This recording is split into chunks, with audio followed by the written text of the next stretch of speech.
मैं किसी की बुराई करके भी उससे मैं क्या लूंगा मैं, और क्या मेरी मदद? अब मैं राम से ही मदद मांग रहा है, वो ही मेरा राम पूरा कर रहा है। राम जन्मभूमि आंदोलन और उसके बाद के 26 बरस का दर्द इन आंखों में पढ़िए। भोपाल के नजदीक सुआखेड़ा गांव में रहने वाला एक कार सेवक कि जिसकी कोठरी के बाहर बाबरी विध्वंस के बाद के बरसों में सियासतें भी बदली, राजनेता भी। राम जन्मभूमि आंदोलन में किए गए बलिदान की कीमतें भी अदा हुई, लेकिन इसी आंदोलन में शरीर का आधा हिस्सा गंवा चुके अंचल सिंह मीणा की जिंदगी जैसे उसी एक तारीख पर थम गई। 6 दिसंबर थी 1992 का सन था, और मैं जो है 5 दिसंबर को यहाँ से निकल चुका था। 11:45 से काम वहाँ जो है चालू किया था। मैं पीछे जो मलमा पड़ा था उस मलमे पे से गुम्बज पे चढ़ के थोड़ा जो भी मैं कार्य करता था वो तो अस्पेर से जो अपनी वहाँ की जनता भी लगी हुई थी। 1 आध घंटा ही मैं सही रहा, इसके बाद मेरे ऐसी लगी कि सेठ बेहोश रहा मैं। कैसे लगी? वो गुम्बज की जो है एकदम गिर गई, उसका जानकारी हमें मालूम नहीं पड़ी, हम लोग ऊपर थे। गुंबद के एक हिस्से का मलबा अंचल की पीठ पर ऐसा गिरा कि सरकारें गिर जाने के बाद ही उसे होश आया। शुरुआत में इलाज के दौरान तक बीजेपी नेताओं ने पूछ परख की, फिर ये कार सेवक किनारे हो गया।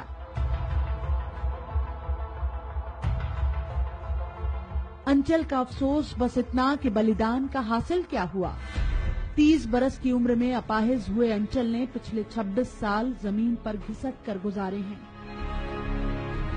सिर से लेकर पैर तक जिस्म के हर हिस्से पर जख्म है,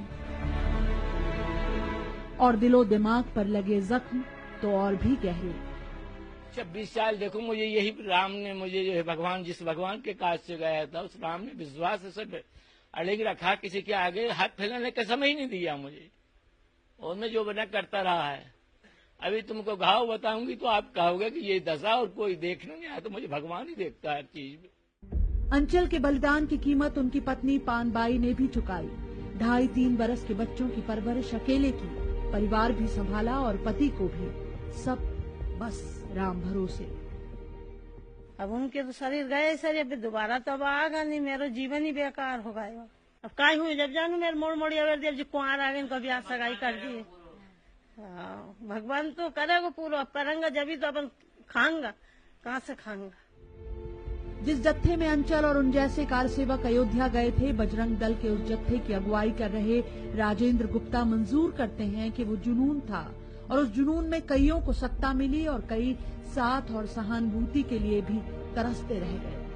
हमें तो उस समय जुनून था कि बाबर रूपी कलंक मिटाना है, तो हम जैसे कार्यकर्ता और अचल जैसे कार्यकर्ता बगैर सोचे समझे अयोध्या पहुंच गए। जिनका उद्देश्य था कि कलंक मिटाना है वो गुमनाम हो गए।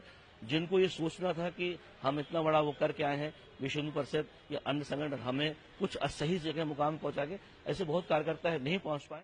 तो जब धर्म संसद के साथ फिर एक बार राम मंदिर देश की राजनीति के केंद्र में आ रहा है, सियासी दल फिर अयोध्या का रुख कर रहे हैं, तब अंचल के दर्द का टीस में बदल जाना लाजमी है कि फिर कोई अंचल सियासत का मोहरा तो नहीं बन रहा। भोपाल से शिफाली, न्यूज़ 18 मध्य प्रदेश।